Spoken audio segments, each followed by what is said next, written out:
Well, I would have done a big number on Powell like it did. I did a very big number. In fact, he wasn't budging. You wouldn't have given up energy. He eventually cut him so much that it almost caused a problem. People said, how come he's cutting me up? Cut him almost a point immediately because he thought I was going to fire him, okay?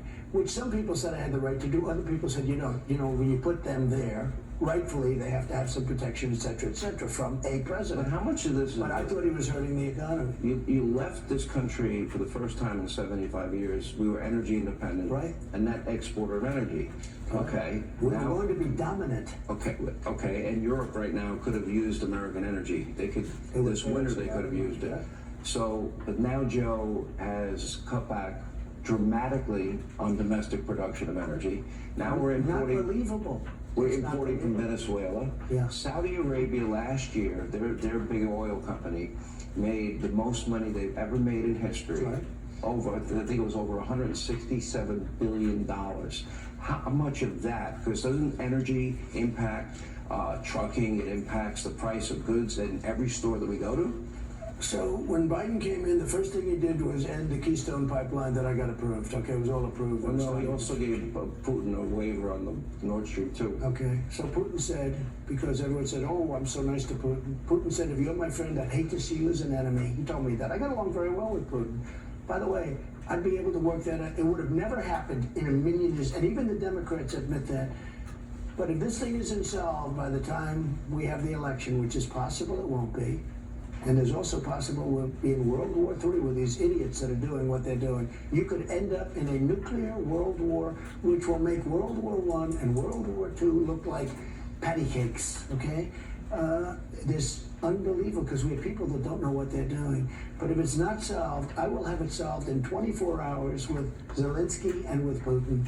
And there's a very easy negotiation to take place, but I don't want to tell you what it is because then I can't use that negotiation. It'll never work.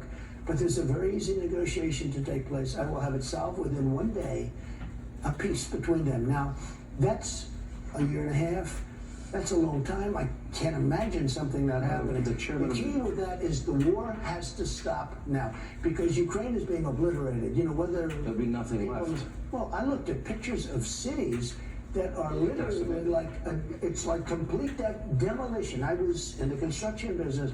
You would demolish a building and it looked like hundreds of these demolition sites. There wasn't a building standing. And these are cities for Ukraine. They were big cities, very big cities. Now he hasn't really, in Kiev, he hasn't really set the missiles in, but at some point he'll do that one too.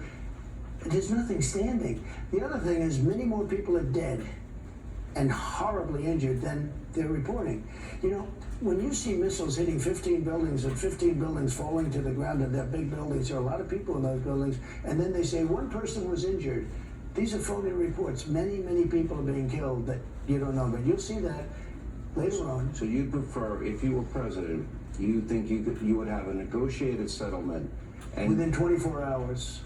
And we would no longer be ponying up all the money that, by the way, Western Europe is not doing their fair share. What's unfair, and you and I have had this conversation, is that we're up to almost $150 billion, and Europe's at $24 billion. Now, it's the same thing with NATO. Don't forget, I got them to put up hundreds of billions of dollars. My first meeting at NATO, you know, I was just there, never did this before. I'm sitting with all these presidents and prime ministers, nice guys, 28 countries, and I'm looking at the charts. I say, could I see who's delinquent? Because they're supposed to pay. And they say, what do you mean by delinquent? They said, that's a real estate term. When you don't pay your rent, you're delinquent. Could I please see who has not paid? And of the 28 countries, 20 were not paid. They weren't paying. Mm-hmm. And I said, you have to pay. And if you don't pay, I'm not going to protect you. And the head of a very important country stood up and said, who is delinquent, said, could I ask you, if we don't, what you're saying, if Russia attacks us and we aren't paid up, you're not going to protect us? I said, that's exactly what I mean.